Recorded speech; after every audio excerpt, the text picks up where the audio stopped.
आंकड़े कुछ इस तरीके से है कि अभी एनटीपीसी का फॉर्म आता है। कब आता है मैं आपको डेट मेंशन करता हूं। यह फॉर्म आया था 1 मार्च को, 31 मार्च इसकी लास्ट डेट थी भरने की। 35,000 के आसपास वैकेंसी थी। इसके बाद एक दूसरा फॉर्म आता है 12 मार्च को, और 12 अप्रैल थी उसकी लास्ट डेट भरने की। वो थी आरआरबी ग्रुप डी, जिसे ग्रेड डी भी कहा जाता है। इसमें 1 लाख से ऊपर वैकेंसी थी। हम सभी के सपनों में एक जान आती है कि चलो ठीक है, बढ़िया है, रेलवे में नौकरी करेंगे, अच्छी नौकरी मिलेगी। लेकिन उसके बाद फिर शुरू होता है खेल।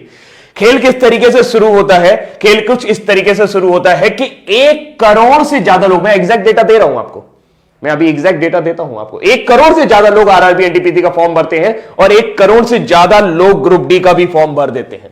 अगर आप देखें तो 1,26,30,885 लोगों ने एनटीपीसी का फॉर्म भरा हुआ है और 1,15,67,248 लोगों ने आपका ग्रुप डी का फॉर्म भरा हुआ है। और अगर हम इस आंकड़े को और आगे लेके जाएं दोस्तों, तो ये आंकड़े और भी ज्यादा चौंकाने वाले हैं कि अगर आप टोटल फॉर्म भरे जाने की संख्या देखें तो ये इतनी बड़ी संख्या है कि 2,41,98,133 लोगों ने फॉर्म भरा है। सिर्फ 1 लाख वैकेंसी ग्रुप डी, अगर उसमें 35,000 एनटीपीसी भी जोड़ दे तो 1,35,000 वैकेंसी के लिए। आप समझ सकते हैं कि आज की डेट में बिल्कुल एकदम सिंपल सा आइडिया यह है कि भारत में 10 करोड़ लोग बेरोजगार हैं, जो किसी ना किसी तरह की बेरोजगारी से ग्रस्त है, जिनकी डेली की इनकम 200 रुपए भी नहीं है। जी हां, जो महीने में 6,000 रुपए भी नहीं कमा सकते हैं। आज की डेट में 80 रुपए पेट्रोल हो गया। और सबसे बड़ी बात है कि मार्च का फॉर्म आया, फिर कहते हैं कि टेंटेटिव डेट आपके एग्जाम की हो जाएगी सितंबर, जून से सितंबर के बीच में आपका एग्जाम करा देंगे। बहुत बढ़िया बात है। अब सबसे बड़ी बात यह है कि इन्होंने इस फॉर्म के लिए जनरल कैटेगरी से 500 रुपए लिए थे। कितने लिए थे? 500 रुपए। ग्रुप डी के लिए भी 500 और एनटीपीसी के लिए भी 500। अगर मैं मान लेता हूं सारे जनरल लोगों ने भरा होगा तो यह मैक्सिमम अमाउंट पहुंचता है 1200 करोड़ रुपए, 1,200 करोड़ रुपए। अगर मैं मान लेता हूं कि सारे के सारे कैटेगरी वाले लोगों ने फॉर्म भरा होगा जिनके फॉर्म की फीस 250 रुपए थी, तो यह आंकड़ा पहुंचता है जस्ट हाफ 600 करोड़ रुपए। लेकिन ऐसा होगा नहीं कि सारे जनरल ने भरा हो, सारे एससी ने भरा हो या सारे कैटेगरी वाले लोगों ने भरा हो। तो मैं एक आंकड़ा मान लेता हूं कि कम से कम सरकार के पास 1,000 करोड़ रुपए के आसपास होना चाहिए, जो उनके पास मार्च और अप्रैल 2019 के दौरान आया था। मार्च अप्रैल 2019 बीते हुए लगभग 1 साल होने जा रहा है, फरवरी आने वाली है और एग्जाम की डेट का अभी भी कोई पता नहीं। मेरा दिमाग तब खराब हुआ या मुझे गुस्सा तब आई जब कई सारे मेरे स्टूडेंट जो मुझसे पढ़ रहे थे वो ये कल कह रहे थे कि सर एग्जाम का पता ही नहीं चल रहा कि कब होगा, क्या करें, आत्महत्या कर लें क्या? दोस्त, कमजोर नहीं होना, हम आत्महत्या नहीं करेंगे। क्यों करेंगे भाई आत्महत्या? हमारे जो 500 रुपए हैं, जो 250 रुपए हैं, वो इन लोगों ने दे रखे हैं और 1,000 करोड़ रुपए इनके पास है और ये एक वेंडर डिसाइड नहीं कर पा रहे हैं। इनको एक वेंडर नहीं मिल रहा जो एग्जाम कंडक्ट करा सके। धारा 370 हटानी होती है, 1 दिन में हट जाता है। एनआरसी सीए लाना होता है, 1 दिन में आ जाता है। 2 करोड़ लोगों की जिंदगी का सवाल है यार। 2 करोड़ लोग इस आस में जुड़े हुए हैं। मैं जानता हूं कि 2 करोड़ लोगों को वैकेंसी नहीं मिलेगी, लेकिन उनको कम से कम एक जीवन का पड़ाव तो खत्म होगा।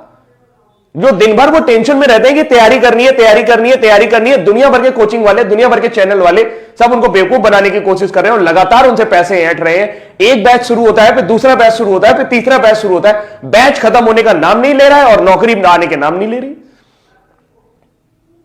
क्या आपकी कोई जिम्मेदारी नहीं बनती है? नेताजी, मैं आपसे ही कह रहा हूं, ये वीडियो इतना शेयर करना कि नेताजी तक पहुंच जाए। क्या आपकी कोई जिम्मेदारी नहीं बनती है कि 2 करोड़ 41 लाख लोगों के ऊपर आप ध्यान दें? यह संख्या आपके लिए मायने नहीं रखती है और आपके लिए नहीं मायने रखती तो ये 1,000 करोड़ रुपए का आप कर क्या रहे हैं? ये किसी घोटाले से कम है क्या? किसी भी बैंक में डाल दोगे, घटिया से घटिया बैंक में भी अगर 1,000 करोड़ रुपए डाल दोगे तो वो बैंक जिंदा हो जाएगा। पूरे देश की आबादी सिर्फ 137 अरब है। मैं सिर्फ इसलिए बोल रहा हूं क्योंकि 1,000 करोड़ रुपए अगर आप उनको भी बांटना शुरू करेंगे तो कई लोगों के जीवन सुधर जाएंगे। और आपको क्या लगता है जिन्होंने ये 500 रुपए दिए वो बहुत अमीर घर से आते हैं? उनके घर में BMW खड़ी है, उनका बड़ा सा मकान है? जी नहीं, वो कभी भी आरआरबी ग्रुप डी और एनटीपीसी की नौकरी करने नहीं आएंगे। ये वो लोग हैं जो तिल तिल करके तैयारी कर रहे हैं, अपनी मेहनत खून पसीने की कमाई से तैयारी कर रहे हैं, वो पैसा देने की कोशिश कर रहे हैं। अब हम क्या कर सकते हैं? हम कुछ नहीं कर सकते। क्यों नहीं कर सकते? क्योंकि हम सिस्टम में नहीं है, आप सिस्टम में हैं। मुझे नहीं लगता कि आपके पास ऐसी कोई वजह है जिसकी वजह से आप एक वेंडर डिसाइड नहीं कर पा रहे। आप हर 3 महीने बाद एक बहाना बना देते हैं कि हमें वेंडर नहीं मिल रहा। अरे वेंडर नहीं मिल रहा तो ये 500 रुपए आपने कैसे डिसाइड किए? आपने कैसे डिसाइड कर लिया कि एक लड़के का खर्चा 500 रुपए आएगा? क्या वेंडर 500 रुपए से ज्यादा नहीं ले सकता आपसे? सिर्फ सोची समझी रणनीति है। मार्च में आपको यह पैसा मिला है, 1000 करोड़ रुपए आपके बैंक में पड़ा है और आप एक वेंडर डिसाइड नहीं कर पा रहे। 1000 करोड़ रुपए बहुत होता है। आप कहेंगे सर 1 करोड़ लोगों का वो भी तो करवाना है, एग्जाम भी तो करवाना है। तो ये 500 रुपए भी तो आप ही ने डिसाइड किए थे। जहां 100 रुपए फॉर्म के लगते थे वहां 500 रुपए लिए आपने। बोले कि सब वापस करेंगे, कब वापस करेंगे इसका पता नहीं है। आप सिर्फ और सिर्फ बिजनेस कर रहे हैं और इस 1000 करोड़ रुपए को घुमा रहे हैं। ये जनता का पैसा है और जनता जवाब मांगेगी आपसे। दोस्त नेताजी आप भी ध्यान से सुन लीजिए, जो लोग भी ये वीडियो देख रहे हैं भाई, अगर उनको मेरी बात सही लग रही हो या लग रही हो, मेरी बात सही लग रही हो या लग रही हो, लेकिन बात है सच्ची। मुझे गुस्सा इसलिए आता है क्योंकि मैं एक टीचर हूं और बहुत सारे बच्चे ऐसे हैं जो मुझसे पढ़ते हैं और उनके अरमानों को जब मैं घुटता हुआ देखता हूं, जब उनके चेहरों को मैं उदास देखता हूं सिर्फ इस वजह से कि सर समय बीतता जा रहा है और हमारी एनर्जी, जी हां, आपके पास जो 65% युवा है उसमें से 2,41,00,000 लोग अभी भी इस एग्जाम की तैयारी कर रहे हैं। ये सिर्फ एक एग्जाम की बात है। एसएससी के साथ भी आपने यही किया था। लोगों के एक साल आपने बर्बाद कर दिया और इस तरीके के कई साल आप बर्बाद कर रहे हैं। उत्तर प्रदेश में एक वैकेंसी और लटकी पड़ी है 69,500, उसमें भी कोर्ट केस चल रहा है। अरे जब नौकरी देनी नहीं होती तो निकालते क्यों है यार? क्यों मजाक करते हो हमारे साथ? जब देनी नहीं होती तो निकालते क्यों मजाक करते हो हमारे साथ? हमारा जीवन इस तरीके से एक सपना बुनना शुरू कर देता है कि नौकरी लगेगी, नौकरी लगेगी। जिस उम्र में उनकी एनर्जी बढ़नी चाहिए, आपको क्या लगता है कि इतना हतोत्साहित युवक आप लोग हैं तो आप उससे अच्छा काम करा पाओगे? जो 1 साल 2 साल तैयारी करके आया होगा, जिसके लिए नौकरी मिलना ना मिलना सब बराबर हो चुका होगा। अरे कोई प्लानिंग ही नहीं है यार। बड़े बड़े आईएएस बैठे हो आप लोग, इतना सारा आईएएस भरा पड़ा है, सब जिसको देखो वो बहुत ऊंची ऊंची पोस्ट पे, वो लोग बढ़िया गाड़ी से चल रहे हैं, बढ़िया बंगले से घूम रहे हैं, सारा सब कुछ उनका जीवन सुलभ है। उनको इनकी फिक्र नहीं हो रही, किसी को इनकी फिक्र नहीं हो रही। 2 करोड़ लोग, ओ माय गॉड, इतनी बड़ी जनसंख्या है 2 करोड़, कुछ कहने को नहीं। अगर अपने दम पर आ जाएगी ना तो आप परेशान हो जाओगे, आपका सिस्टम मिल जाएगा पूरा।